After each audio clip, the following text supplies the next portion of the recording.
আসসালামু আলাইকুম। প্রিয় দর্শক, অন্য মঞ্চের আলাপ চাইতায় আপনাদের সকলকে আমন্ত্রণ জানাচ্ছি। আসসালামু আলাইকুম। আমি আগে আপনাদেরকে কয়েকটা আলোচনায় বলেছি না যে বিএনপি সরকারের কয়েকজন মন্ত্রীর উপরে ওবায়দুল কাদের এবং হাসান মাহমুদ আওয়ামী লীগ সরকারের বকবক মন্ত্রী যারা ছিলেন তাদের আসর পড়েছে। এই আসর বেশি পড়তে শুরু করেছে আরো কয়েকজনের মধ্যে, কিন্তু জামাতের কোন কোন এমপির মধ্যেও ওবায়দুল কাদের এবং হাসান মাহমুদের আসর আছে এইটা ভাবি নেই। এটা দেখছি গত কয়েকদিন ধরেই জামাতের লোকজন বেফাস কথা বলে।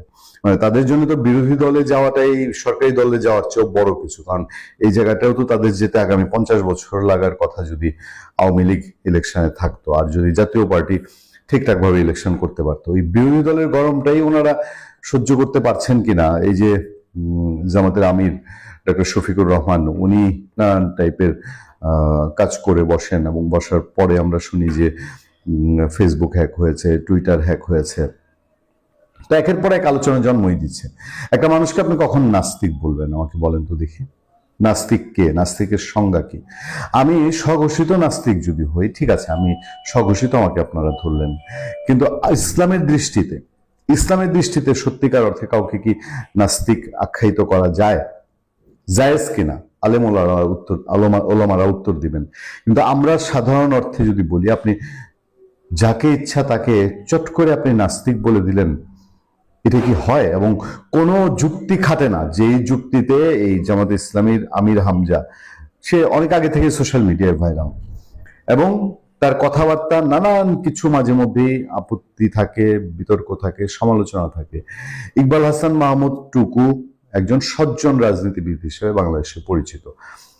তার বিরুদ্ধে খুব বেশি কোনো এলিগেশনের কথা এখন পর্যন্ত, মানে অন্য, আমি নাম ধরে কাউকে ছোট করতে চাই না, বহু রাজনীতিবিদ আছেন কুখ্যাত সন্ত্রাসী, গডফাদার, টাকার কুমির, বুনিয়াদী বংশের মানুষ, সিরাজগঞ্জের জনপ্রিয় মানুষ, এবং ইকবাল হাসান মাহমুদ টুকু জাস্ট একটা সিম্পল কথা বলেছেন।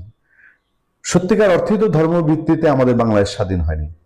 ধর্মের ভিত্তিতে পাকিস্তান রচিত হয়েছিল, ধর্মের ভিত্তিতে বহু ঘটনা ঘটেছে, পাকিস্তানপন্থীরা বহু অঘটন ঘটিয়েছে। জামাতে ইসলামী বরঞ্চ ধর্মের ভিত্তিতে বাংলাদেশকে পাকিস্তানের পক্ষে রাখার পক্ষে ছিল। মুক্তিযুদ্ধের মধ্যে তো ধর্মের ব্যাপার ছিল না। মুক্তিযুদ্ধ একটি পুরোপুরি অসাম্প্রদায়িক একটি অনুষ্ঠান ছিল, এবং হাসান মাহমুদ টুকু সেই মুক্তিযুদ্ধের একজন সাহসী সৈনিক। সেই লোকটাকে পথে ঘাটে যেমনি ইচ্ছে নাস্তিক বানিয়ে দিচ্ছে, এই বিচার কি খোদা তালার আরশে যাবে না? আপনারা দেখেন যে জ্বালানি মন্ত্রী টুকুকে নাস্তিক ও ইসলাম বিদ্বেষী বললেন আমির হামজা। তার এই বক্তব্যের 1 মিনিট 46 সেকেন্ডের একটি ভিডিও সোশ্যাল মিডিয়ায় ছড়িয়ে পড়েছে। বিদ্যুৎ ও জ্বালানি মন্ত্রী ইকবাল হাসান মাহমুদ টুকুকে আপাদমস্তক নাস্তিক ও ইসলাম বিরোধী বলে আখ্যায়িত করেছেন কুষ্টিয়া 3 আসনের সংসদ সদস্য আমির হামজা। এখন জ্বালানি এবং বিদ্যুৎ প্রতিমন্ত্রী যে লোকটা মাহমুদ হাসান, আমি জানি না এটা কতটুকু ইসলামের ভিত্তিতে, কারণ আমি তো বারবার বলি যে আমি আলেম ওলামারা, কিন্তু সাধারণ সেন্সে ধরে যে একজন মানুষকে আপাদমস্তক নাস্তিক ও ইসলাম বিরোধী বলবেন, উনি গিয়ে দেখেছেন, ওনার অন্তর দেখেছে, জ্বালানি মন্ত্রীর অন্তর দেখেছে আমির হামজা গিয়ে। মানে তারা এই সমস্ত কর্মকাণ্ড, আপনার মনে আছে না তসলিমা নাসরিনকে নাস্তিক বানিয়ে দিয়েছিল, নাস্তিক বানিয়ে দিয়ে বাংলাদেশে আজকে এত বছরই বাংলাদেশে একটা নাগরিক এখানে আসতে পারে নাই। আমি তসলিমা নাসরিনের কথা বাদই দিলাম, যাচ্ছে তাকে নিয়ে অনেক বিতর্ক টিতর্ক আছে। ইকবাল হাসান মাহমুদ টুকু উনি যদি এখন মানহানির মামলা করে, এই মামলা খাটে কিনা? জামাতে ইসলামীর এই সাংসদ শুক্রবার সদর উপজেলার হাটস হরিপুর বড় মসজিদে খুতবার আগে মন্তব্য করেন, মসজিদে বসে আপনি একটা মানুষকে নাস্তিক বলছেন, আপনার নিজের বিবেক নাড়া দেয় না? তার এই বক্তব্যের 1 মিনিট 16 সেকেন্ডের ভিডিও ছড়িয়েছে। ভিডিওতে আমির হামজাকে বলতে শোনা যায়, বিদ্যুৎ ও জ্বালানি মন্ত্রী ইকবাল হাসান মাহমুদ টুকু একজন নাস্তিক এবং ইসলাম বিদ্বেষী, আপাদমস্তক ইসলাম বিদ্বেষী। যদি বলেন তিনি জামাত ইসলামী বা চরমনাই পীরের বিরোধী, তা না, তিনি ইসলাম বিরোধী। ইকবাল হাসান মাহমুদ টুকু একটা নাস্তিক এবং ইসলাম বিদ্বেষী, আপাতমস্তক ইসলামকে লিজ নিয়ে নিয়েছে। আওয়ামী লীগ যেরকম মুক্তিযুদ্ধ লিজ নিয়েছিল, জামাত ইসলামী চরমনাই পীর তাকে ইসলামকে লিজ নিয়েছে। মানে তাদের ধর্মে, তাদের আদর্শের রাজনীতি না করলেই এবার ইসলামের সাথে তাকে মিলায়। মানে আপনি বলতে চাচ্ছেন যে জামাত আর চরমনাই রাজনীতি না করলে আপনি ইসলাম বিরোধী লোক? ঠিক সেরকম অবাক করা লাগছে না এই কথাগুলো? ইকবাল হাসান মাহমুদ টুকুর দেয়া এক বক্তব্যের প্রসঙ্গ টেনে আমির হামজা বলেন, এই দেশে ধর্ম প্রতিষ্ঠা করার জন্য নাকি মুক্তিযুদ্ধ হয়নি। তাহলে মুক্তিযুদ্ধ কেন হয়েছে আপনি বলেন? মুক্তিযোদ্ধারা এখনো বেঁচে আছে, তাদের জিজ্ঞেস করেন তারা ধর্ম বিদ্বেষী বা ইসলাম বিদ্বেষী কিনা। না, মুক্তিযোদ্ধারা ধর্ম বিদ্বেষী, ইসলাম বিদ্বেষী না। আপনারা ধর্ম বিদ্বেষী, ইসলাম বিদ্বেষী না। আমির হামজারা ইসলাম বিদ্বেষী না, ইসলামকে তারা ব্যবহার করে, কিন্তু ধর্ম বিদ্বেষী। আপনি কি হিন্দু ধর্মের প্রতি শ্রদ্ধাশীল? আপনি কি খ্রিস্ট ধর্মের প্রতি শ্রদ্ধাশীল? আপনি কি বুদ্ধিস্ট ধর্মের প্রতি শ্রদ্ধাশীল? প্রশ্ন জাগেই তো। মুক্তিযোদ্ধারা ধর্ম বিদ্বেষী না, কিন্তু তারা ইসলামকে ব্যবহার করে মুক্তিযুদ্ধ করেনি, ইসলামী ঝান্ডা তুলেনি। বরঞ্চ ইসলামী ঝান্ডা পাকিস্তানিরা তুলেছে, এই জামাতে ইসলামী যারা পেয়ারির দেশ তারা তুলেছে। তারা তুলে মুক্তিযুদ্ধ কি বলেছে এটা ইসলাম বিরোধী আন্দোলন। এই জামাত এখন যেরকম তাদের রাজনৈতিক বিরোধিতা করলেই বলে এটা ইসলাম বিরোধী। আমির হামজা আরো বলছেন, আমি সকাল থেকে মেডিকেলে ছিলাম, 5 লিটার বেশি তেল দেওয়া হচ্ছে না জেনারেটর চালাতে। একটি বড় মেডিকেল কলেজ হাসপাতালের মানুষের জীবন এখন বিপন্ন। এ ধরনের অযোগ্য মানুষের দায়িত্ব না দিয়ে যোগ্যদের বসানো হলে এমন আমির হামজারে বসায় দিক ওখানে। আমির হামজারে বসায় দিলে দেখি তেল কি এখন ওই তেলের ট্যাঙ্কিতে ফুদিয়া তেল বের করে ফেলে কিনা। যাকে এ বিষয়ে জানতে চাইলে হাটস হরিপুর বড় মসজিদের কমিটির সাধারণ সম্পাদক বকুল বিশ্বাস বলেন, এমপি সাহেবকে কোনো আমন্ত্রণ জানানো হয়নি, তিনি নিজে থেকেই জুমার নামাজে মসজিদে এসেছিলেন। সদর আসনে এমপি হিসেবে তিনি আসতেই পারেন। দেখেন, আমন্ত্রণ ছাড়াই গেছে, গিয়ে তিনি এই কাণ্ড ঘটিয়েছে। মসজিদে ইমামের সঙ্গে তার ভালো সম্পর্ক আছে। তিনি আমাকে জানিয়েছিলেন আমির হামজা জুমার নামাজে আসতে চান, তবে আলোচনার সময় আমি বাইরে থাকায় তিনি কি বলছেন শুনতে পাইনি। জামাত ইসলামী স্বাভাবিকভাবে এটা প্রতিবাদ করবে। কুষ্টিয়ার জেলা বিএনপি সদস্য সচিব জাকির হোসেন সরকার বলেন, আমির হামজা কোথায় কি বললেন তা তিনি নিজেই জানেন না। এই তো সেদিন মেডিকেল কলেজ হাসপাতাল চালু নিয়ে বললেন 3 দিনে 50 লাখ টাকার অফার পেয়েছেন, অথচ তাকে কারা টাকার অফার করেছে তাদের নাম খোলাসা করছেন না। এটা একটা ক্রিমিনাল অফেন্স। আমি যেটা বলছি, ইকবাল হাসান মাহমুদ টুকু চাইলে এখন মানহানির মামলা করতে পারেন। হামজার এ বক্তব্যের তীব্র নিন্দা ও প্রতিবাদ জানিয়ে কুষ্টিয়া জেলা মুক্তিযোদ্ধা কমান্ডের সভাপতি রফিকুল আলম টুকু বলেন, মহান মুক্তিযুদ্ধে সংগঠিত হয়েছিল একটি অসাম্প্রদায়িক চেতনার উপর ভিত্তি করে, যেটা আমরা বলেছি। ধর্ম, বর্ণ, জাতি, গোষ্ঠীর ঊর্ধ্বে উঠতে দেশকে স্বাধীন করতে মুক্তিযোদ্ধারা ঝাঁপিয়ে পড়েছিল পাক হানাদার বাহিনীর উপরে। এটাই সত্য, এটাই বাস্তবতা। ওনার কথা যদি সত্য হয়, তাহলে কি পাকিস্তান ইসলাম বিদ্বেষী ছিল, যে কারণে মুক্তিযোদ্ধারা কেবল ইসলাম প্রতিষ্ঠা করতে যুদ্ধ করেছিল? সব আজগুবি কথাবার্তা। এবং আমি জানি না এই বিষয়ে আমির হামজার হোয়াটসঅ্যাপে কল করা হলেও, আমির হামজার মোবাইলে কল করা হলেও তিনি ধরেননি, হোয়াটসঅ্যাপে মেসেজ দিল, সাড়া দেননি। পারবে না কোনো যুক্তিতে যদি কোথাও বসে। এই আমির হামজার যে একটা সোশ্যাল মিডিয়া ভাইরাল হুজুর, তো তারা ভাইরাল হুজুররা যুক্তিতে বসুক, আমার মতো একটা ক্ষুদ্র মানুষের সঙ্গে বসলে বুঝাতে পারবে মুক্তিযোদ্ধারা ইসলাম প্রতিষ্ঠার জন্য যুদ্ধ করেছিল। যাক, ইকবাল হাসান মাহমুদ টুকুকে আমির হামজা বলেছেন বলে আমির হামজার প্রচার ভালো হয়েছে। কিন্তু সত্য হচ্ছে এই যে দিনকে দিন আমাদের সামনে পরিষ্কার হচ্ছে যে আমাদের ইসলামকে আর কত জঘন্যভাবে ব্যবহার করা হবে। আমরা 2001 সালের দিকে দেখেছিলাম নাকি 2008-এ বিএনপি একটা পোস্টার করেছিল, সেখানে লেখা ছিল জিয়াউর রহমান প্রথম প্রেসিডেন্ট। তো আমরা তো এখন যার হাত আছে হাত ধরতে পারবেন, লাঠি ধরতে পারবেন, এমনকি বন্দুকের বিরুদ্ধে আপনি। কিন্তু আমরা যদি জিজ্ঞেস করি যে প্রেসিডেন্ট হলে তো তার একটা মন্ত্রিসভা থাকে, তাহলে তার মন্ত্রিসভাটা কি, তখন তারা নীরব হয়ে যায়। যাই হোক, সেটা অন্য বিষয়। এই বিতর্ক থাকবে। এই বিতর্ক যতদিন বাংলাদেশে মুক্তিযুদ্ধের পক্ষ থাকবে, ততদিন এই মুক্তিযুদ্ধ বিরোধীরা এই কথাগুলো বলে যাবে। মুক্তিযুদ্ধের পক্ষের মানুষের কি বলবো, সেটা বললে তো উপর দিকে থুতু দিয়ে নিজের গায়ে পড়ে। মুক্তিযুদ্ধের পক্ষের মানুষ যখন ক্ষমতায় থাকে, তাদের একটু ছাড় দেওয়ার কারণে আজকে স্বাধীনতার বিরোধীরা এই আস্কারা পায়। যদি ছাড় না দিত তাহলে এই আস্কারাটা পেত না। যাই হোক, আর ওই যে আরেকটা মেয়ের কথা বললেন যে তুরবি নামের মেয়েটা ফুল দিতে গিয়েছিল শেখ হাসিনার পক্ষে, কেউ বলেছে সে তো আওয়ামী লীগের কেউ না। ঠিক আছে, আওয়ামী লীগের কেউ না, আমরা তো আর বলি নাই তিনি আওয়ামী লীগের। আমিও তো আওয়ামী লীগের কেউ না। আমরা কে সুরভি কি বলেছে উনি আওয়ামী লীগের? তো শেখ হাসিনার পক্ষ থেকে যদি কেউ ফুল দিতে যায়, তাহলে তো আপনাদের অ্যাকসেপ্ট না করার তো কোনো কারণ দেখি না। এই দুঃসময়ে সুরভির মতো একটা মেয়ে, তিনি যে এই যে স্মৃতিসৌধে যান ফুল দিতে, 32 নম্বরে যান, এটাই বা কম কিসে এই দুঃসময়ে? আমরা তো বহু ভাতাপ্রাপ্ত খেতাবপ্রাপ্ত মুক্তিযোদ্ধাদের চিনি, তাদের ফেসবুক আইডি নাই, তাদের পরিবার পরিজন ফেসবুক চালায় না। সেখানে শুধুমাত্র ওই, তবে একটা জিনিস পাওয়া গেছে, সেখানে আবার খমিনিরে পাওয়া গেছে। বঙ্গবন্ধুরে না পাওয়া যাক, শেখ হাসিনার ছবি না দে, কিন্তু তাদের তখন ওখানে খমিনির ছবি পাওয়া গেছে, এটা আমরা পেয়েছি। আবার এমন লোকেরা আমরা চিনি যারা বঙ্গবন্ধুর আমলে বঙ্গবন্ধুর ছবি, শেখ হাসিনার ছবি যেগুলো ছিল এক সময়, যেগুলো তারা নিয়ে খুব প্রাউড ফিল করতেন, সেগুলো তাদের ফেসবুক প্রোফাইল থেকে সরিয়ে নিয়ে গেছে, তাও আমরা জানি। আমরা এও জানি যে যারা ক্ষমতাভোগী সবচেয়ে বেশি লুটপাট করেছে, তারাও কিন্তু তাদের ফেসবুক এখন আর খুঁজে পাওয়া যায় না। আগে একটা সেলফি লিগও ছিল, তাদের আর খুঁজে হার কিনতে পাওয়া যায় না। তাদের কেন পাওয়া যাবে? যাদের ধরে সেলফি উঠাতো তাদেরকে তো আমরা খুঁজে পাই না। সেই মুহূর্তে এই মিষ্টি সুভাষ নামের মেয়ে, তার অরিজিনাল নাম এটা কিনা জানি না, সে যে নামেই হোক, তিনি যে এটা যাচ্ছেন, তারা আওয়ামী লীগের কেউ না, এটা বলে তারা কি কি আমাদের মেসেজ দিতে চায়? কি মেসেজ দিতে চায়? কত কিছুই মনে হবে এখন। এখন যদি শেখ হাসিনাও বাংলাদেশে আছে বলে ফেলতে পারে যে গোয়েন্দা বিভাগের লোক, কত কথাই মনে হইতে পারে। মানে তাহাকে, অর্থাৎ কাদম্বিনীকে মরিয়া প্রমাণ করিতে হইবে সে মরিয়া আছে। মানে প্রথমে সে কোন রকম বেঁচে থাকবে, বেঁচে থাকলে বলবে যে এতটাই নেই, তারপর তাকে আত্মহত্যা করিয়া প্রমাণ করিতে হবে রবীন্দ্রনাথের সে কাদম্বিনীর মতো মরিয়া প্রমাণ করিতে হবে না? কয়দিন পর তো আমাদেরও বলবো, আমরাও কেউ না, আমাদেরও তো বলে ফেলতে পারে। আপনাকে বলবে কিনা জানি না, আমাকেও বলতে পারে যে আমিও তো আওয়ামী লীগের কেউ না, আমিও সরকারের পক্ষের লোক, গোয়েন্দা সংস্থার লোক, অন্য দেশের লোক। এই সে কত রকম ট্যাগের তোর অভাব নাই। কিন্তু মুরতে কিন্তু কোলায় না ফেসবুকে একটা পোস্ট দিতে, আমরা দেখেছি। যারা আগে আওয়ামী লীগের আত্মীয় লিখছিল, যারা বাবা রে বাবা, আওয়ামী লীগের যারা আত্মীয় ছিল, আওয়ামী লীগের আত্মীয় যে কামলা ছিল, তাদের ভয়ে রাস্তায় চলা যায় নাই, তাদের দাপটের দেশে থাকা যায় নাই।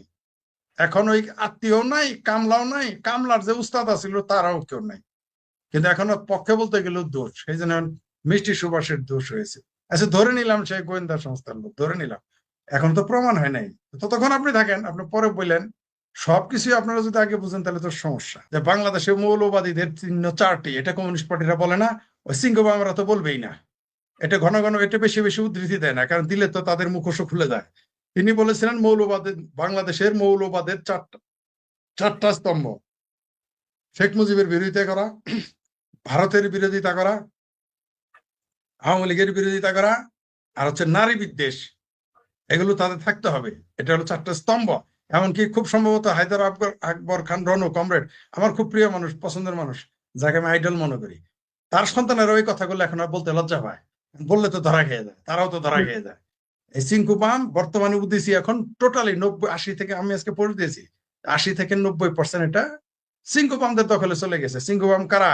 ওই যে দৃক শহীদুল, এই বদমাইশ, কে আনু মোহাম্মদ, কমরেড আনু মোহাম্মদ, কে ফ্রড মাজাহার, তাদের দখলে চলে গেছে।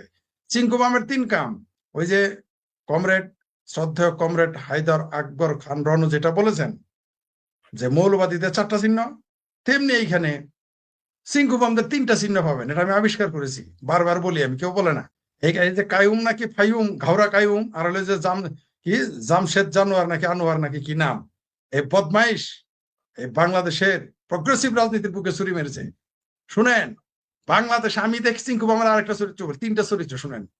তাকে ভারত, আওয়ামী লীগ, শেখ মুজিবের বিরোধিতা করতে হবে। এটা হলো সিংকুপামের 3 কাম, বঙ্গবন্ধু বিরোধিতা করতে হবে। মানববন্ধন করতেছি আমরা, নারীদের মানে শাহবাগে আমরা মানববন্ধন করতেছি, কোথায় যেন কোন নারী নির্যাতন হয়েছে তার বিরুদ্ধে। বিষয় হলো বাংলাদেশে কোন এক জেলায় নাকি উপজেলায়, এই মুহূর্তে মনে নাই, ওই কোন এক নারীর অন্যায়ের প্রতিবাদে, ধর্ষণ নাকি কি এর জন্য প্রতিবাদে মামলা নেন, এরকম প্রতিবাদ করতেছি। তার মধ্যে এসে সিংকুপামেরা কি বললো জানেন? নরেন্দ্র মোদী কোষায়।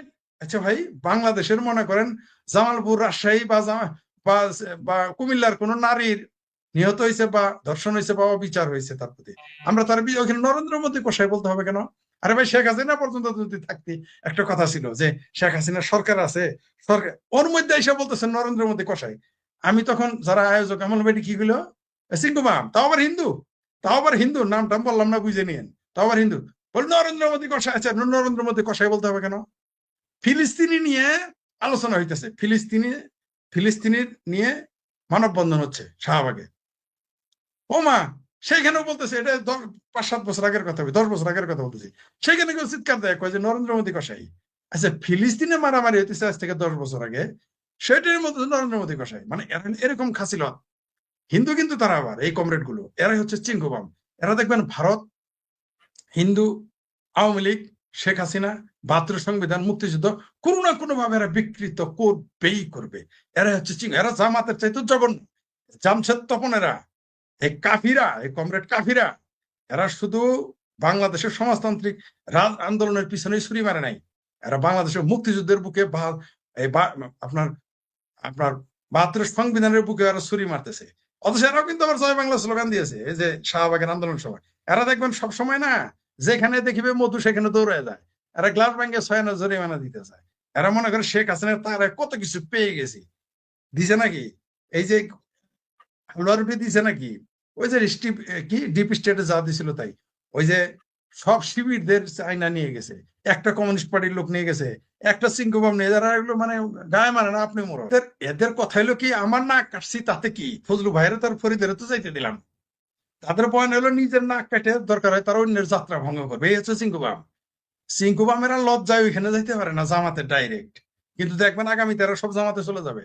আপনি নিশ্চিত থাকেন, আওয়ামী লীগ যখন রিটার্ন করবে বাংলাদেশে, এই সকল চিঙ্কুবাম তখন নাম পাল্টাবে।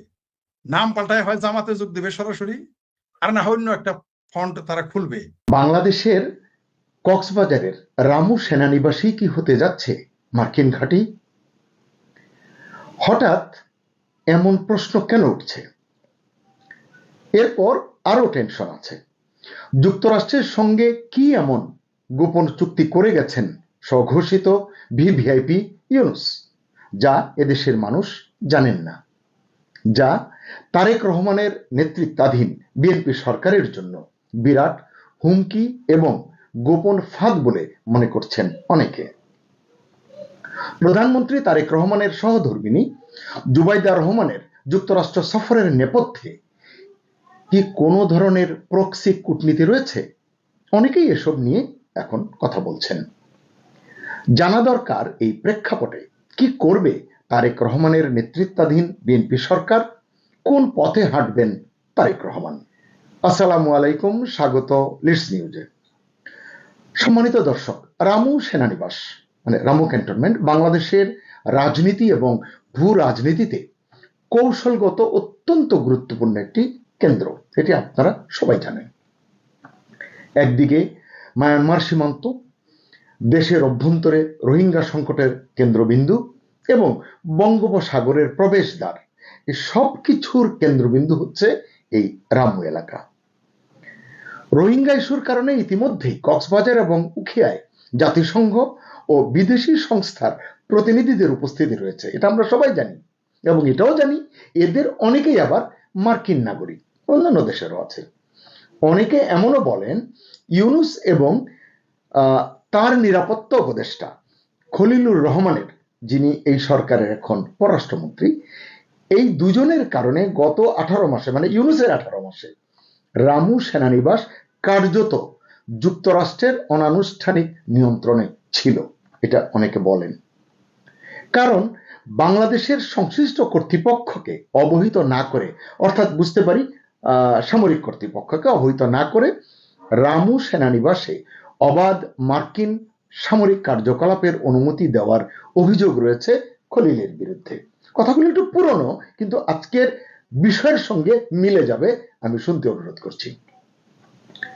ভারত হয়ে বাংলাদেশের পার্বত্য অঞ্চল দিয়ে মায়ানমারে অনুপ্রবেশে 9 জন ভাড়াটে সৈন্যকে সহায়তা করার অভিযোগও রয়েছে এই ব্যক্তির বিরুদ্ধে।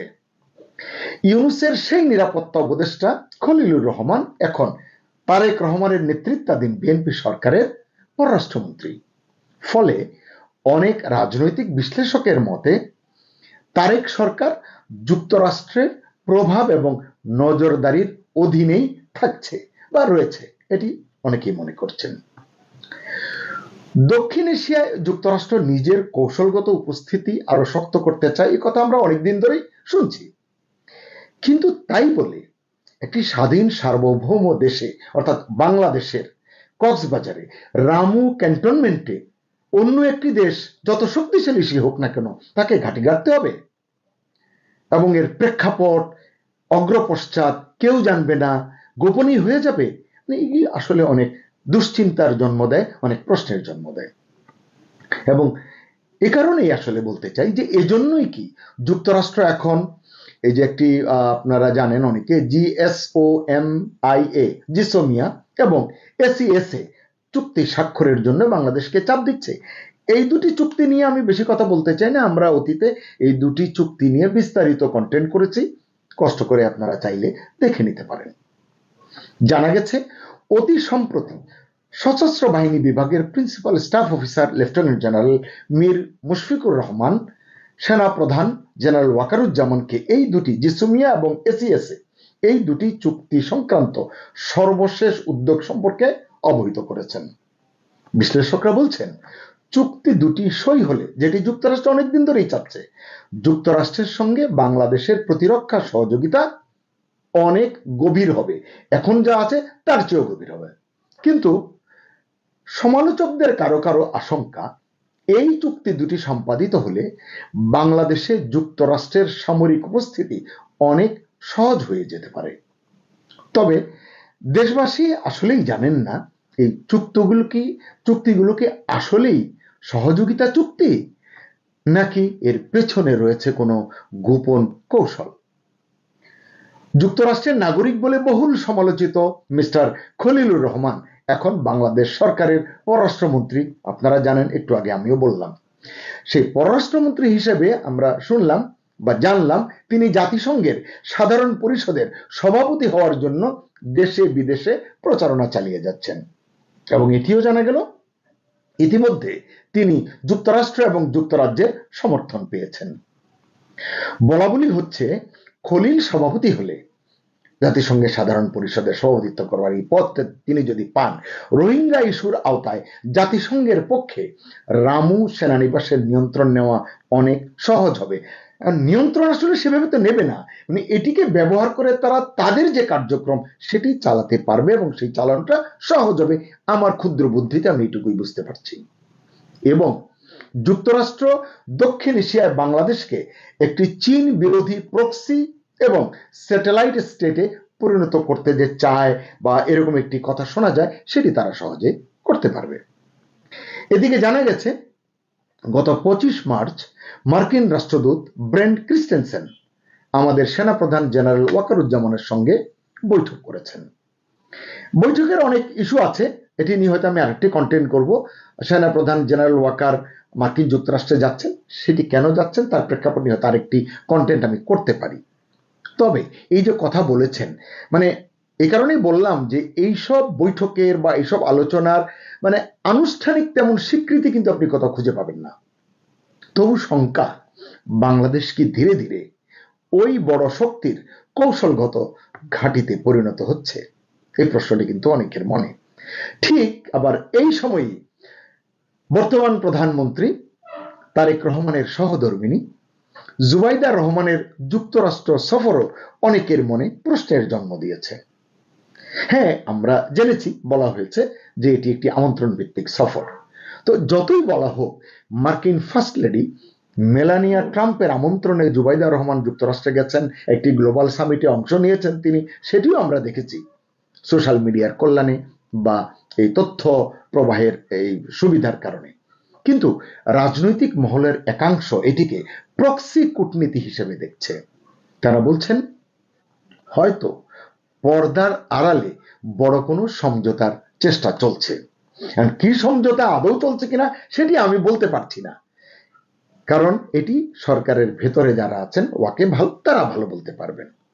তবে সরকারের ভেতরেও নানান টানাপোড়েনের কথা বলছেন কেউ কেউ। এর মধ্যে আপনারা দেখেছেন যে 111 সরকার আমলে প্রভাবশালী সেনা কর্মকর্তা দুজনকে গ্রেফতার করা হয়েছে। একজন হচ্ছেন অবসরপ্রাপ্ত লেফটেন্যান্ট জেনারেল মাসুদউদ্দিন চৌধুরী, তিনি বর্তমান প্রধানমন্ত্রীর সম্পর্কে আত্মীয়, এবং ডিজিএফআই এর সাবেক মহাপরিচালক শেখ মামুন খালেদ। এই দুজনকে গ্রেপ্তার করা হয়েছে।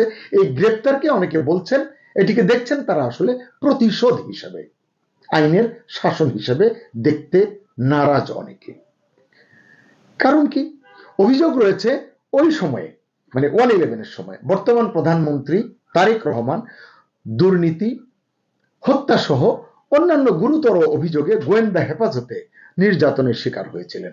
নির্যাতনের শিকার তিনি হয়েছিলেন, অন্যায়ভাবে হয়েছিলেন, যার পরনাই হয়েছিলেন, এটি আমরা জানি। এটির আমরা তীব্র নিন্দা তখনও জানিয়েছি, এখনো জানাই। যে কোনো পরিস্থিতিতে এই ধরনের নির্যাতনের নিন্দা আমাদের জানানো কর্তব্য, আমরা জানাবো।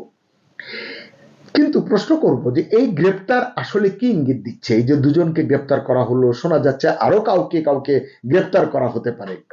এগুলো যদি বোঝা যেত, সহজে বুঝতে পারলে এই ধরনের আলোচনাটা আসলে সহজ করা যেত, সহজে সুনির্দিষ্ট লক্ষ্য ভিত্তিক আলোচনা করা যেত।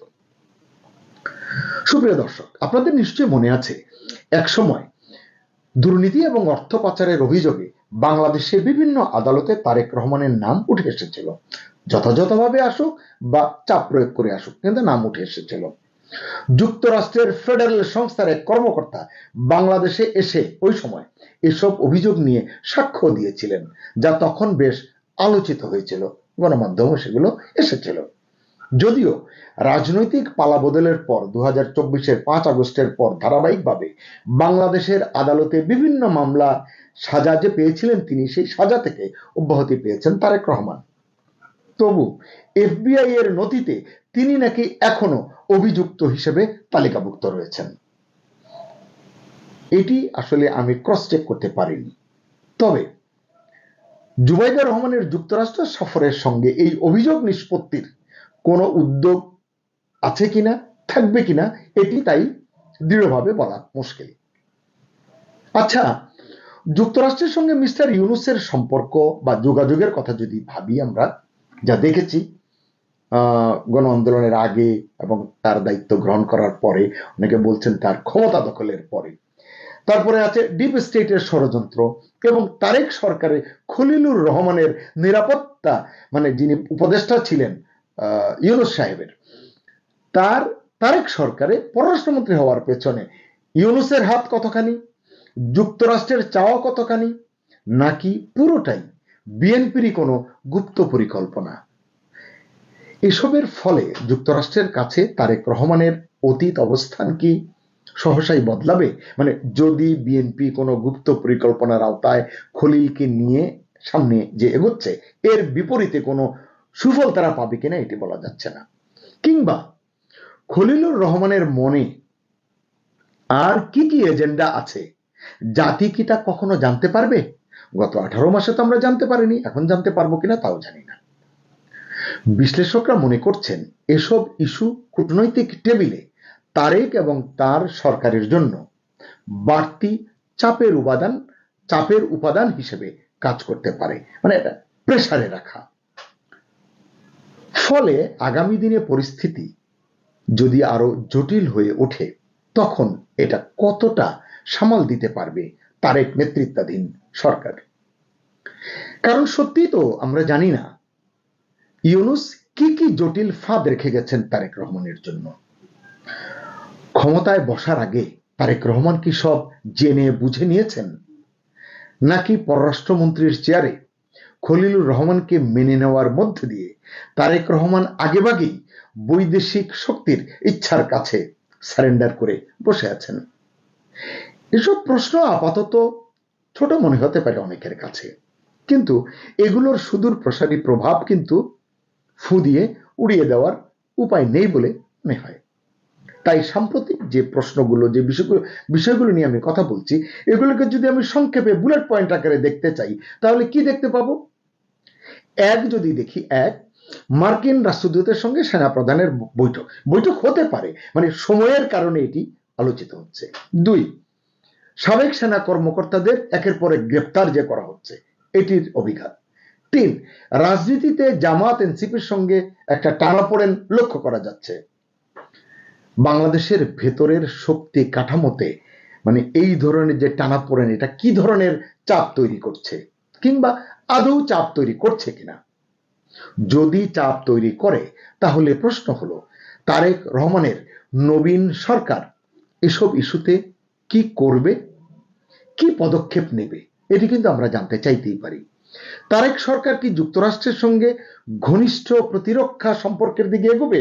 যে জিসোমিয়া এবং এসিএস যে চুক্তির কথা অনেক দিন ধরেই আলোচনা হচ্ছে, শেখ হাসিনার সরকারের আমল থেকেই এগুলো নিয়ে আলাপ আলোচনা চলছে, এটির দিকে তারেক রহমান দ্রুত এগোবেন কিনা, নাকি ভারসাম্য রক্ষা করে চীন, ভারত সহ অন্যান্য শক্তির সঙ্গে সম্পর্ক সামলাবে?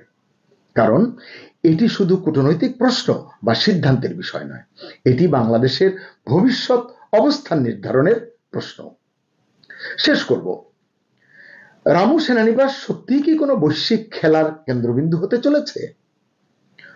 বাংলাদেশের পক্ষে মানে যুক্তরাষ্ট্রের হয়ে প্রতিরক্ষা খাতে যে চুক্তির চাপ, 111 পুরনো কেঁচোখোড়ার যে অভিঘাত যদি হয়, জুবাইদা রহমানের প্রক্সি সফর যুক্তরাষ্ট্রে যেটি তিনি গেছেন, সব মিলিয়ে যদি আমরা দেখি, আমরা একটি জানতে চাইতেই পারি যে বাংলাদেশ কি আসলে ভালো কিছু অর্জন করতে যাচ্ছে, নাকি শেষ পর্যন্ত নতুন শক্তির খেলায় ঢুকে পড়ছে বাংলাদেশ, যেটা নতুন বাংলাদেশের পথ তৈরির বদলে কেবলই ইউনূসের 18 মাসের এক্সটেনশন হিসাবে বিবেচিত হবে।